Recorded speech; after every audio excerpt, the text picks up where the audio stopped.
Pues estamos a punto de que sea el simulacro de las 11 de la mañana para recordar el terremoto de 1985 en la capital de la República Mexicana. Vamos a mostrarle imágenes en este momento de la webcam México en el Zócalo. Bueno, pues así se ve el Zócalo de la Ciudad de México en este instante.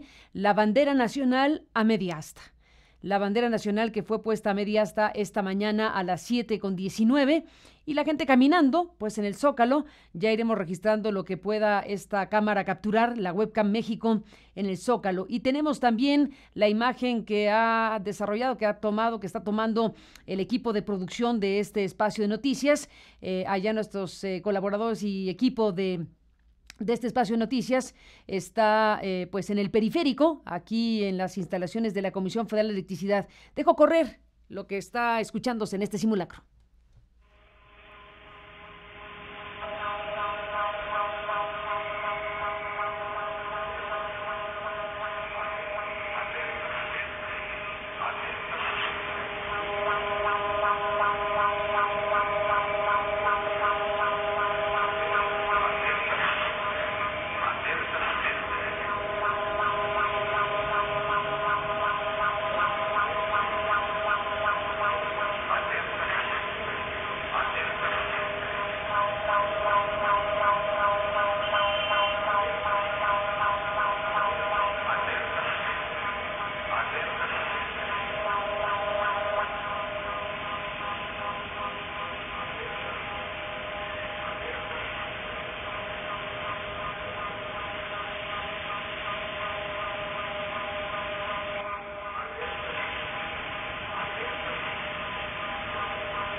Esta señal en solo audio, gracias que están ahí. Le comentamos que estamos con una cámara puesta frente a la Comisión Federal de Electricidad en sus instalaciones de Periférico Sur y pues se ve que algunas personas salen después de esta alerta que se escuchó esta mañana a las 11 en punto, como se había visto. No se alcanza a ver mucho movimiento, son personas que salen. No me queda claro si están saliendo con motivo del simulacro o están saliendo simplemente porque no hay mayor movimiento en este edificio público donde pues hemos dado por sentado que habría precisamente la actividad correspondiente a lo que se anunció desde el ámbito oficial, que es este simulacro de las 11 de la mañana. Ya sonó la alerta sísmica. En el Zócalo, bueno, pues lo que se ve es la bandera media asta, la gente caminando, la gente se está desplazando en el Zócalo esta mañana de martes. Y bueno, pues parte precisamente de estas escenas que se están mostrando el día de hoy, en un aniversario número 32, de este sismo de 1985.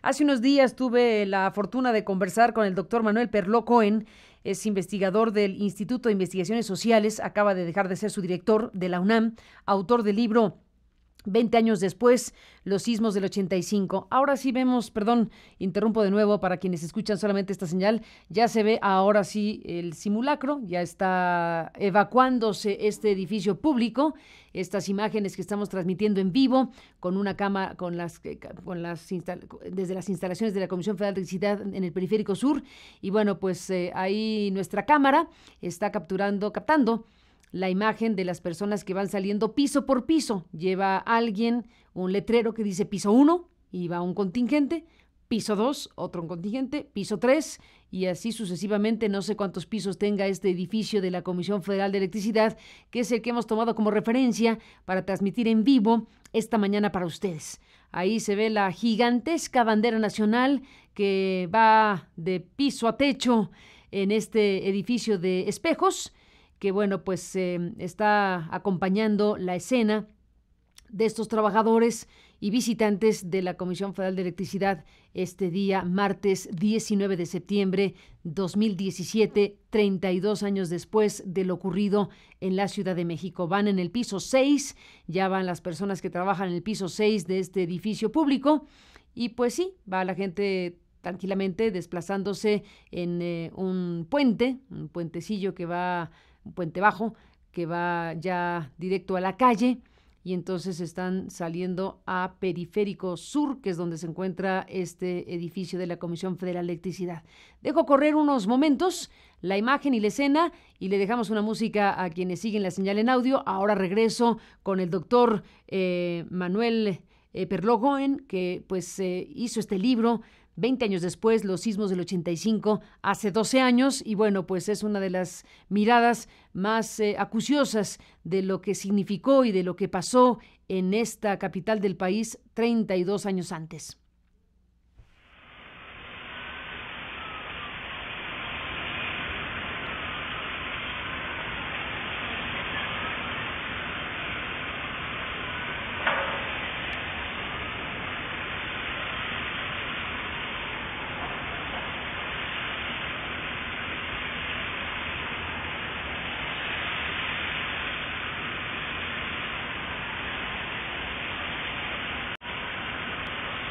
En correr para saludar al doctor Perlogoen. Manuel, gracias nuevamente por conversar con nosotros ahora en este espacio de Noticias en Vivo, en un día como hoy. Manuel, ¿cómo estás? Buenos días y bienvenido.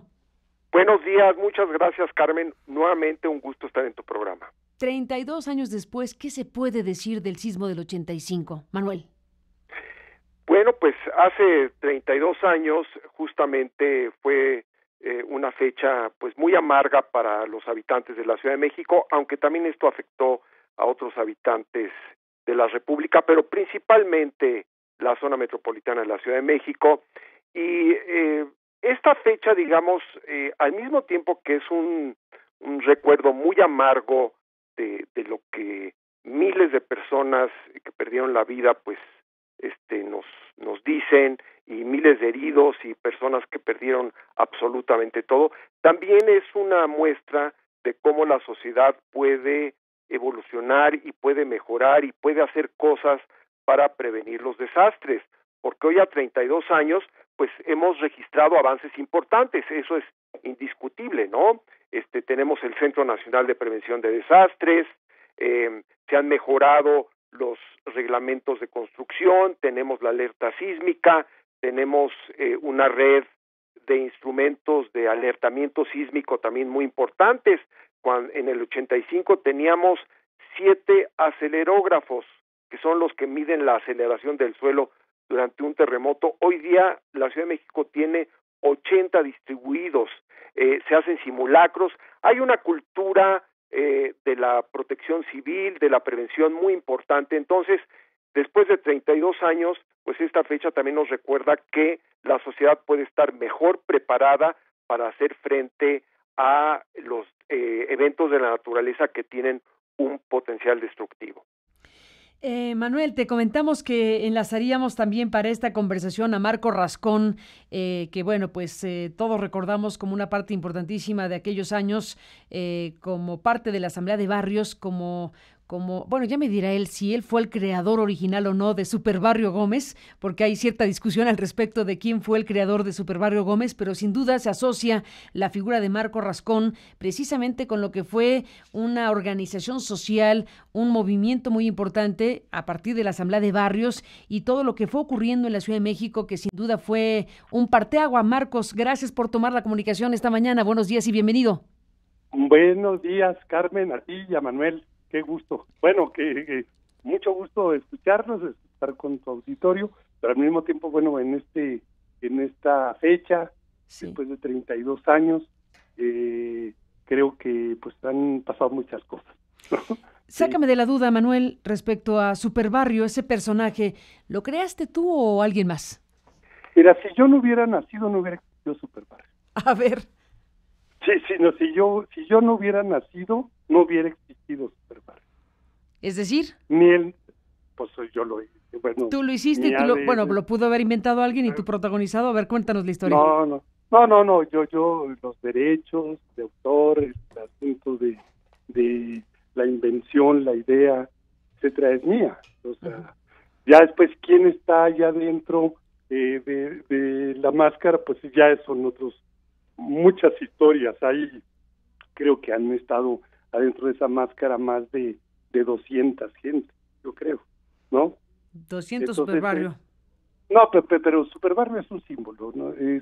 Independientemente de quién haya estado ahí adentro, pues es un símbolo que representó a la ciudad, un ideario, una expectativa, un optimismo, una idea de hacer nuevas formas de participación, de lucha, tuvo que ver, es un elemento, yo creo, que tiene que ver con la cultura urbana, el haber bajado a Superbarrio del ring y haberlo metido a la lucha política o a la lucha libre, haberla hecho parte de podríamos decir, simbolismo entre el bien y el mal que existe en toda competencia, en toda aspiración, en todo conflicto. Creo que pues ahí está. Creo que tuvo un momento muy importante de 1987, cuando surge el 12 de junio de 1987 en el Ángel de la Independencia, y a partir de ahí lo que fue pues una idea así un tanto juguetona, de repente empezó a adquirir sentido exactamente cuando las autoridades que estaban frente a él se veían o se consideraban ridiculizadas. Entonces Superbarrio en ese sentido empezó a tomar una fuerza y un sentido desde el punto de vista de los que luchaban por la vivienda primero, pero luego después entra al tema de los derechos, de la lucha por la democracia, y se une y forma un eslabón muy importante entre el 85 y el 88, y se vuelve pues parte de una aspiración también de muchos de los cambios que inspiraron justamente pues el 85, y haber convertido y donde se convirtió este dolor y esta tragedia también en una posibilidad de cambio y de transformación, que es lo que vino posteriormente al terremoto, ¿no? ¿Qué sucedió, Manuel Perloco, en esta capital del país en aquellos años? Lo dijiste en términos generales al arranque de la conversación, pero ¿qué tipo de momentos, qué tipo de situación, qué tipo de organización social, como la que está contando Marco ahora, es la que se pudo revisar? Tú eres una persona que ha observado y presentado testimonios muy valiosos de lo que sucedió. Es un parteaguas, se entiende 1985 de varias maneras, pero sin duda es un parteaguas político y social para México. Nunca más volvió a ser igual la ciudad, nunca más volvió a ser igual México. Así es. Bueno, Marco, te mando un saludo muy afectuoso. Hace 12 años que no nos vemos personalmente, pero hicimos un libro que es justamente el de los sismos del 85, 20 años después. Sí. Participaron muchísimas gentes que fueron actores principales en ese evento, como Cuauhtémoc Abarca, Manuel Aguilera, Manuel Camacho, Alejandra Moreno Toscano, Juan Gil Elizondo, Roberto Meli, una serie de gentes que reflexionaron 20 años después de los sismos sobre lo que había pasado. Y efectivamente, el 85 es un año muy singular en la historia de México, no solamente en la Ciudad de México, pero particularmente en la Ciudad de México, porque si hay algún aspecto, digamos, relevante o de lo más relevante que podemos nosotros rescatar de esos días, de esos meses, de esos años, fue la participación social tan importante que se produjo a raíz de los sismos. Un programa que iba a ser, digamos, de reconstrucción, liderado por un gobierno que tuvo muchos titubeos, un gobierno federal que tuvo muchos titubeos al inicio del fenómeno, que no supo realmente cómo conducirlo, cómo manejarlo, se vio rebasado por la sociedad, se vio rebasado por los movimientos, por las organizaciones, por la iglesia, por la población, que se encargó realmente de conducir el rescate, la emergencia, y no solamente eso, sino que después tomó un papel activo directo en la reconstrucción de todas las zonas dañadas por los sismos, y llegó a conducir el programa de reconstrucción habitacional que tuvo la Ciudad de México, que ha sido realmente uno de los más exitosos a nivel mundial, casi 90,000 viviendas construidas en poco más de un año y medio, es una cifra muy importante, y permitió eso que mucha gente se quedara en el lugar donde vivía. Ese es el punto importante, y esto se logró porque hubo una organización que cuestionó la forma en la que el gobierno federal estaba organizando la reconstrucción de una manera muy vertical, con un sesgo partidista muy claro a favor de entonces del Partido Revolucionario Institucional, y con una dosis de corrupción muy fuerte, y esto pues obligó a un replanteamiento total, y se tuvo que hacer una reconstrucción completamente diferente en la que se hicieron acuerdos con la sociedad, en los que participaron los dirigentes, las organizaciones de la sociedad civil, las universidades, la Cruz Roja, las iglesias, y esto llevó, digamos, a una a una situación muy diferente, que de otra manera hubiera podido desembocar en un conflicto social de proporciones nacionales, de cuestionamiento al gobierno. Entonces se logró un giro muy importante, pero las semillas, digamos, de esta participación social, de esta inquietud, pues ya no se van, digamos, a quedar ahí enterradas, sino que van a germinar y van a desembocar posteriormente en la creación de la Asamblea Legislativa, lo que fue antes la Asamblea de Representantes, como una manera de abrir los mecanismos de participación, pero sin duda alguna el movimiento, digamos, de 88, el movimiento de cuestionamiento al sistema, también tiene sus orígenes, tiene sus bases en esta movilización social y política que se dio en los sismos de 1985. Entonces yo creo que sí es un parteaguas social, político, y por supuesto en la cultura de la protección civil, de la cual pues hoy la Ciudad de México quizá es la que más se ha beneficiado, porque como hemos visto en los sismos ahora del 7 de septiembre en Oaxaca, Chiapas, todo esto, pues todas las regiones del país que han sido afectadas pues no han tenido, digamos, esos beneficios de una cultura de la protección civil, y pues apenas están iniciando su proceso de reconstrucción. Ni más ni menos. 32 años después, Marco Rascón, Superbarrio Gómez, ¿cómo ves a la capital del país hoy, 2017? Bueno, un tanto, fíjate que es extraño. De repente yo veo a muchos de los actores o que han sido protagonistas de los cambios, ya sea individualmente o como fuerzas políticas, ahora son, los veo o hablan como si fueran opositores de su propia obra, ¿no? Lo que yo creo que hay un germen y una fuerza muy grande, que es 1985. Esto no se puede explicar en la capital el fenómeno de 1988 sin el 85, donde el PRI pierde la capital. Recordemos, Cuauhtémoc Cárdenas en 88 obtiene el 48%, Carlos Salinas el 23%.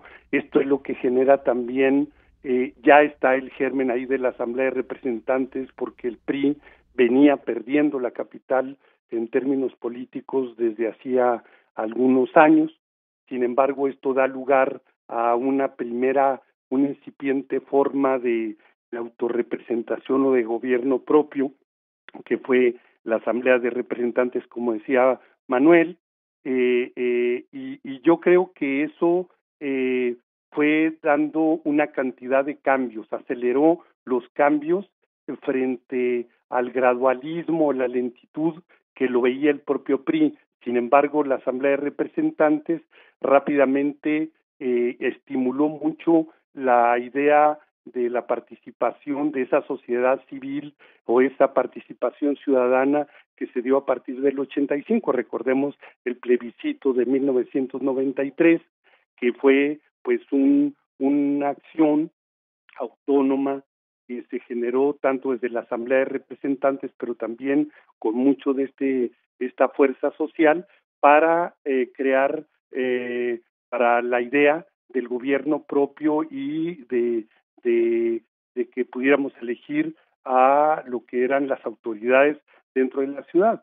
Para las generaciones que nos puedan estar escuchando actualmente, de jóvenes particularmente, parecería como si hubiéramos elegido siempre al jefe de gobierno y a los delegados. Esto, sin embargo, tiene que ver con 20 años. Hace 20 años que sucedió esto, y fue resultado precisamente por una aceleración de las reformas políticas que hicieron posible que en 1997 se eligiera a las autoridades. Que han cambiado las cosas en la ciudad, sí han cambiado mucho, que sin embargo hay una opacidad sobre el futuro, de que la fuerza original hoy está enfrentada, la fuerza democrática original está enfrentada políticamente hasta la descalificación de todo, y sin pensar que la obra de los últimos 20 años en términos de gobierno y de la ciudad no es obra de un sexenio en lo particular, sino es de una cantidad de cambios donde cada uno de los que estuvieron al frente, cada uno de los gobiernos, pues le dio una cierta característica, y hoy tenemos un resultado como el que vivimos, ¿no? Y el que tenemos, y sin embargo, en lugar de estarse viendo hacia el futuro, viendo hacia adelante, pues de alguna manera se está generando esta conflictividad entre las fuerzas que actualmente gobiernan, que quieren seguirla gobernando, pero excluyendo a las otras partes, y que le han estado generando pues una cantidad de vacíos, y que yo veo que peligrosamente por ahí es donde se está metiendo la delincuencia, la violencia, el crimen, la ingobernabilidad, etcétera, sobre la base de que hay una cierta ceguera y una opacidad para ver hacia el futuro de la ciudad. ¿Cuáles son los grandes riesgos? Pues está el agua, está la manera de crecer, crecemos de manera compacta, crecemos espacialmente, hay una resistencia de la sociedad hacia la participación política. Yo veo con preocupación que más del 80% de la ciudadanía en las elecciones de 2015 y 2016 para el constituyente se abstuvieron de participar. Hoy, en el caso de Morena y el PRD, únicamente representan el 16% del electorado en la ciudad. Obviamente, estas cosas pueden cambiar con la elección presidencial, pero ahorita, con el resultado que tenemos de las dos últimas elecciones, y una muy importante, que fue la constitución de la Asamblea Constituyente, pues el 80%, más del 80% se abstuvo. Y eso yo creo que pues es preocupante, o por lo menos llama la reflexión de todas las fuerzas políticas de cuál puede ser la manera de trastocar o cambiar una situación de abstención, pero de crítica también de la sociedad frente a lo que está sucediendo y frente a lo que está exigiendo también otro tipo de comportamientos.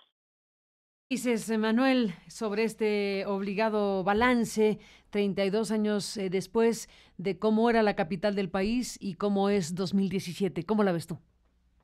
Mira, yo pienso que efectivamente no se han alcanzado las expectativas de cambio que teníamos hace algunos años cuando entramos a la era de la democratización, ¿no? Pero yo creo que hay que verlo con optimismo, porque el proceso de cambio y de reforma pues tiene que ser permanente. No vamos a alcanzar los objetivos de un solo golpe. Yo creo que tenemos una oportunidad muy interesante ahora con la nueva Constitución, y yo retomaría la experiencia del 85 en el sentido de que si la población participa más activamente, y ahora lo va a poder hacer en las delegaciones políticas, porque va a haber más formas de de participación, sí hay esta idea de que hay que tomar el poder en nuestras manos y desarrollar la actividad de participación urbana, de conducción de nuestras políticas públicas en manos de la ciudadanía. Yo creo que se va a avanzar mucho. No podemos dejar las cosas en manos únicamente de los funcionarios y de los partidos políticos. La gran lección de 1985 es: la sociedad organizada tiene que hacerse cargo de su propio destino. Y eso es, yo creo que, digamos, la bulia que Marco Rascón señala y que efectivamente existe, tenemos que superarla y rebasarla e ir más allá de dejarle todo al gobierno y hacernos cargo nosotros mismos, tal vez a través de la participación electoral, pero también a través de la participación en los gobiernos locales, a través de la Asamblea Legislativa. Hay muchas formas de participación que no existían simplemente en el 85. Entonces, yo creo que hay que aprovecharlas y tenemos una ciudad que ofrece más oportunidades de participación que antes, y eso hay que convertirlo en una fuerza transformadora que nos permita resolver los problemas tan graves que tenemos de carácter urbano, de movilidad, de delincuencia, etcétera, etcétera, pero necesitamos que la sociedad realmente sea la que entre al toro por los cuernos para atender y resolver todos estos problemas y los pueda superar, porque si dejamos todo en manos del gobierno, pues yo creo que el avance va a ser muy lento. Entonces, yo pondría esta nota optimista y recogería ese espíritu del 85 en 2017 y decir, bueno, pues vamos adelante por una ciudad más participativa, con más oportunidades y con más posibilidades de transformación. Pues ahí está esta última reflexión que te agradezco mucho, doctor Perlo Cohen. Y bueno, pues a los dos, gracias a Marco Rascón por estar aquí esta mañana, a Manuel por estar aquí, pues 32 años después de lo ocurrido en 1985, ese 19 de septiembre que marcó a esta capital y a este país de muchas maneras. Gracias, Marco, por estar aquí esta mañana. Gracias, Carmen. Gracias, Manuel. Un saludo, Marco, y nos veremos cuando sean los 50 años de los sismos. Aquí estaremos, eso espero. Hasta así está, esperemos mucho. Espero que se vean pronto entre los dos para que se vean pronto después del libro que hicieron de los 20 años del sismo hace 12. Bueno, a los dos, gracias a Marco Rascón y a Manuel Perlo Cohen por esta presencia suya esta mañana de 19 de septiembre 2017, recordando 1985, el año del sismo.